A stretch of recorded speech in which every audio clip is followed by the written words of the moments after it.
안녕하세요. 오늘은 이순신 평전 25번째 이야기를 나눠보도록 하겠습니다. 자, 이제 이순신 장군님께서 명량해전 승리 이후에 이제 겨울을 맞이하게 되셨고, 일본군이 이제 후퇴하는 것을 이용해서 이제 그 고금도라는 제법 규모가 큰 섬에서 역시 군인들에게 농사를 짓게 하는 형태로 군량을 보급하면서 또 기타 등등 이제 뭐 소금을 팔기도 하는 그런 사업 등을 통해서 다시금 군사 문자를 모으게 되셨다. 그래서 병력이 순식간에 8,000명까지 불어났다라고 이제 말씀을 드렸습니다. 사실은 이제 이렇게 병력이 좀 빠르게 늘어났던 이유 중에 하나가 전라도에 이제 피난민 백성들이 이제 이순신 장군님께서 고금도에 계시다 이 소문을 들으니까 그래도 이제 장군님께서 계신 곳은 안전할 것이다 따라다니자 해가지고 사람들이 몰린 겁니다.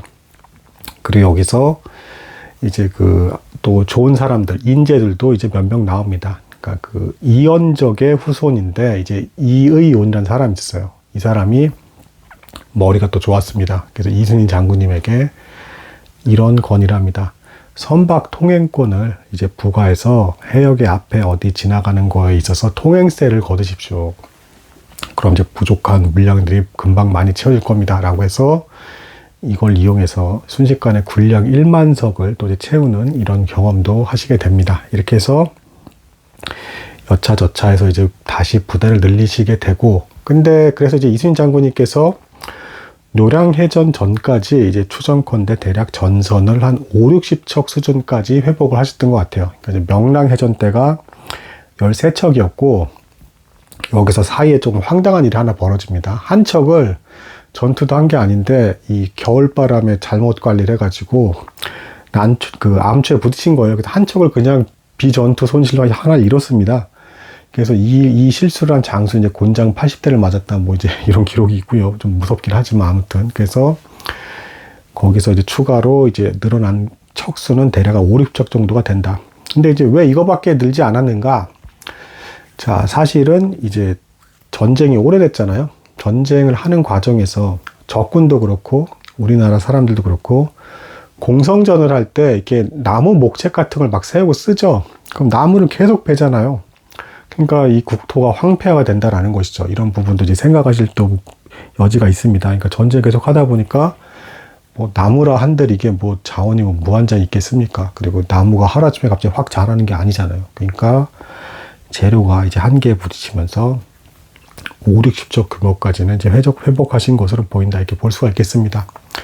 자, 이때 잠깐 이제 그 정세 상황을 이제 확인을 해 봅시다. 뭐 정유재랑 과정에서 이제 좀 큰 전투라고 할 만한 게 이제 울산성 전투가 있어요. 그러니까 이제 울산성에 가토 기요마사 이 장수가 이제 가장 일본 장수 중에 이제 잔인한 장수인데 이쪽을 이제 명나라와 조선군이 합세해서 공격을 합니다.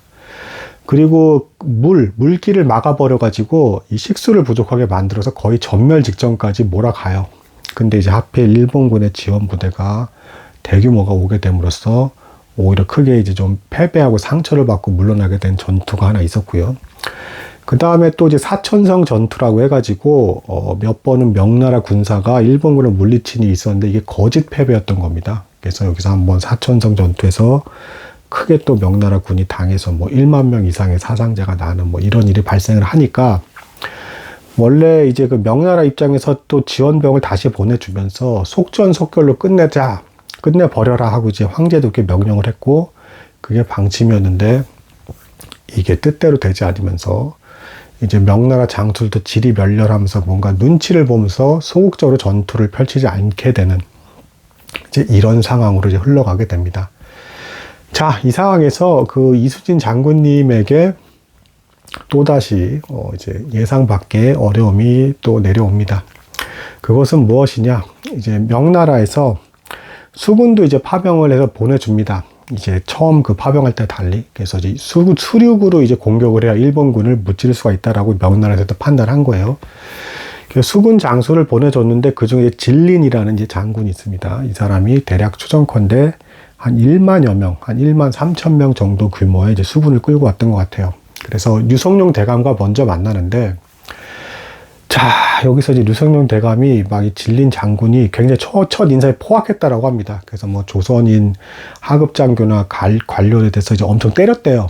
그러니까 이때 그 군수 통수권 자체가 통수권 자체가 명나라에게 넘어가 있는 상태였기 때문에 그게 가능했던 것이었습니다. 그걸 보고 류승룡 대감이 진기록에 이제 기록한 게 있습니다. 아, 화로다.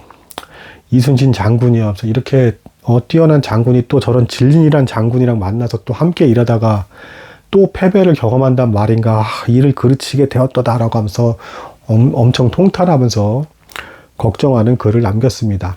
근데 이 진린이 어쨌든 이순신 장군님이 이제 있는 이제 보금도로 이제 향해서 이제 배를 운항해서 가서 마침내 도착을 합니다. 근데 이순신 장군님께서 굉장히 지혜롭게 이제 잘 처신을 해요. 첫 만남 때부터 아주 극진한 모든 이제 좋은 걸 다 모아다가 극진한 이제 그 식사를 대접을 합니다. 첫 만남 때부터. 그래서 진린 장군이 대단히 기분이 좋았다라고 합니다. 특히 더 기분이 좋았던 이유는 뭐냐면 그래도 이순신 장군님은 조선 최고의 장수라는 게 이미 명나라 군 사이에서도 아주 파다하게 퍼져 있었습니다. 그래서 조선 최고의 명장이 처음부터 나한테 뭔가 이제 굽신거린 듯 하면서 이렇게 잘 해주는 것에 대해서 이 진린이란 사람이 굉장히 이제 뿌듯하고 기뻤던 겁니다.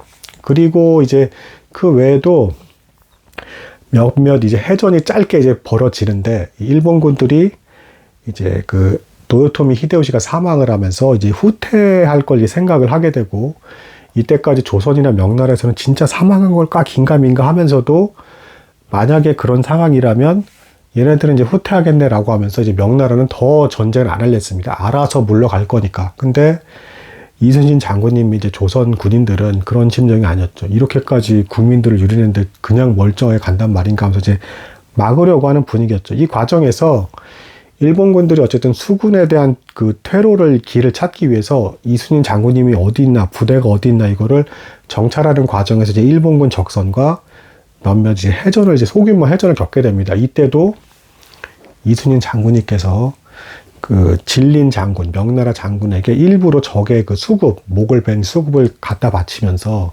굉장히 더 공을 그쪽으로 풀리면서 막 이제 그 명나라 장수가 너무 도와줘서 일이 잘 된다는 식으로 이렇게 계속 이렇게 떠넘겨줬습니다. 이렇게. 그러니까 진린 장군님이 이제 진린 장군이 이제 아주 이제 기분이 좋아져서 좀 그래도 이순신 장군님에 대해서 좋게 보기 시작하는 곳이 일단 생겨났고, 근데 이제 그럼에도 이후에 어쨌든 한동안은 이 진린 장군이 이순신 장군님의 사실상 상관으로서 명나라라는 그 상국으로 이때 당시에 그 취급을 했기 때문에 자꾸 지휘권을 개입하고 좀 힘들게 하는 것들이 계속 발생을 했습니다. 그럼 이제 이순신 장군님은 계속 이렇게 눈치만 봤느냐? 근데 이제 이런 모습도 있었어요. 이 고금도에서 이제 명나라 군대와 조선군이 함께 있는데 여기에 있는 명나라 군사들의 일부가 조선 그 일반 백성들을 막 괴롭히기 시작을 한 겁니다. 그러니까 이순신 장군님께서 이게 굉장히 불편해서 어느 날 조선 군인들을 데리고 일부러 그 백성들의 민가 몇 채를 막 부수기 시작했어요. 그러니까 이 모습을 보고 명나라 군인들도 너무 이상해서 아니 조선 군인이 왜 조선 백성들의 집을 부셔 하면서 이렇게 희한하게 보게 됐고 이걸 진린 장군에게 보고를 했습니다. 그래서 이 명나라 장군 진린 장군이 찾아와서 이순신 장군한테 도대체 지금 뭐 하는 거예요? 하면서 이렇게 물었더니 그 명나라 군인들이 이제 조선 백성들의 집과 가옥들이 필요하고 여러 가지 자리가 필요한 것 같은데 우리가 알아서 집을 다 부시고 다른 자리로서 이제 백성들을 옮겨서 생활을 하려고 지금 자리를 옮기는 과정에서 집들을 정리하고 있습니다. 이렇게 얘기를 해보신 거예요. 강하게 하죠. 그랬더니 이 진린 장군이 딱 말을 알아듣고 자기 백성 괴롭히지 말라는 뜻이구나 라는 뜻에서 알아듣고 이제 그 명나라 군사들 불러서 조선 백성을 괴롭힌 그 군사에 대해서는 이제 벌을 주고 그리고 앞으로 절대 조선 백성들은 건드리지 말라라고 이렇게 하면서 그 점점 이 진린 장군과 이순신 장군 사이에 묘한 그 어떤 존경심과 신뢰감이 어쨌든 계속 트러블이 티격태격 생기면서도 존경심과 신뢰감이 생기는 그런 과정들이 쌓여갑니다. 특히 이제 이후에 그 이순신 장군님께서 전쟁 준비에 있어서도 너무 빈틈없이 완벽하게 철저히 준비하는 것을 하나하나 이제 이 진린 장군이 목격하게 됩니다. 그러면서 감탄을 하면서 점점 이제 이순신 장군을 함부로 이제 무시하지 못하게 되는 이제 이런 흐름으로 다행히 가게 됩니다. 그래서 류성룡 대감이 그렇게 걱정을 했던 그 진린 장군이 원균처럼 말아먹게 되진 않을까라는 데 대한 그 위기는 일단 이순신 장군님의 올곧은 처신으로 해서 잘 넘어가게 되었다. 이렇게 말씀드릴 수가 있겠습니다. 오늘은 여기까지 나도록 하겠습니다. 감사합니다.